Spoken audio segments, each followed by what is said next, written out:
Next speaker is Tanya Nechaeva. It's all about the food.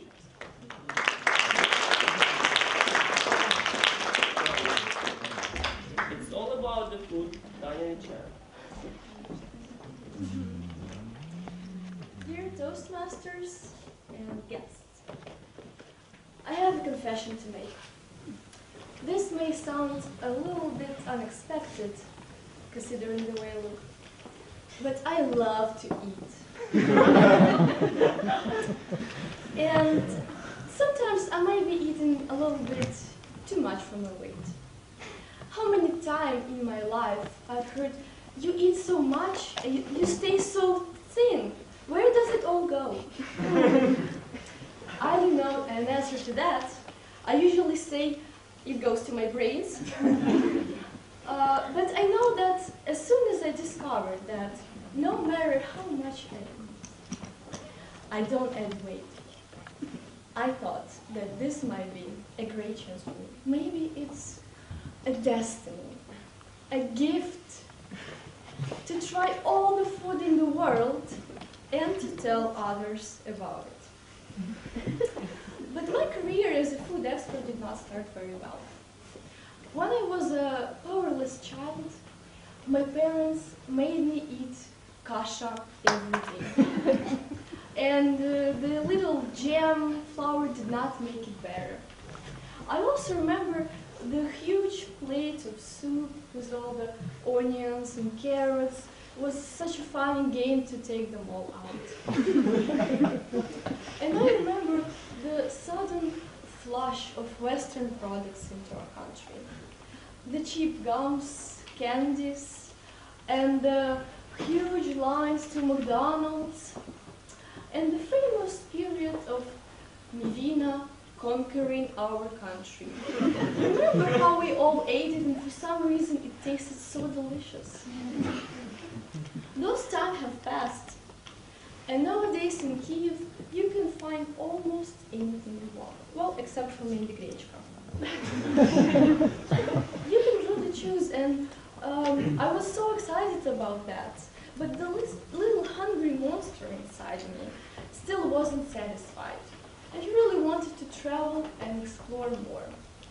So, guess what was the first place I went to as soon as I got a chance? Of course, Italy. If you've seen the movie Eat, Pray, Love, you may know I did something similar on the eating part. Pasta bolognese with parmesan. Lasagna with some white sauce on it. Lots of vegetables mixed with delicious sauces and all types of olives. I mean, oh my God, you cannot fall in love with this food. And I fell in love with it.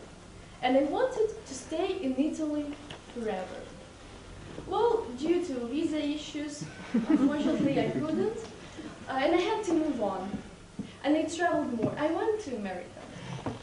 But I will not tell you about hamburgers and fries right now, because in fact America is a mix of different cuisine, of different traditions, different countries. And America started for me as one day I came with my two friends. We flew to the JFK airport in New York, and we were carrying about 5 kilos of cereal each in our bags, following the tip that we won't be able to find the food we're used to there. Obviously, that was the logic of every country. During my stay in the United States, I've tried weirdly smelly fish sauce from Thai students, some dish from Kazakhstan students as well, Mexican burritos, Chinese rice and noodles, and of course, pelmeni and Baltica from the Russian shop on Bridal Beach. I've really tried a lot, and I even sent some traveling. Well, you might think I'm all skinny and smart, standing here and telling you about how much I usually eat. But even if you don't eat much, it's important what you eat. Where are all the habits cosmopolitans of big cities, and we're used to, a little bit lose the connection with our traditional food, as in our traditions. We're always in a hurry. We try to eat as fast as we can. And we eat junk food sometimes, that's right. We don't really think what is food for us, but it's up to us to decide what to eat and what to choose. And what is food for you? Is it a pleasure, a source of energy, a way to forget about your troubles? Well, for me, it's all of it. Because food is just such an important part of my life. It's a way to connect to other cultures, to connect to the land we live in. It's a way to forget about troubles and get some pleasure. Think about it.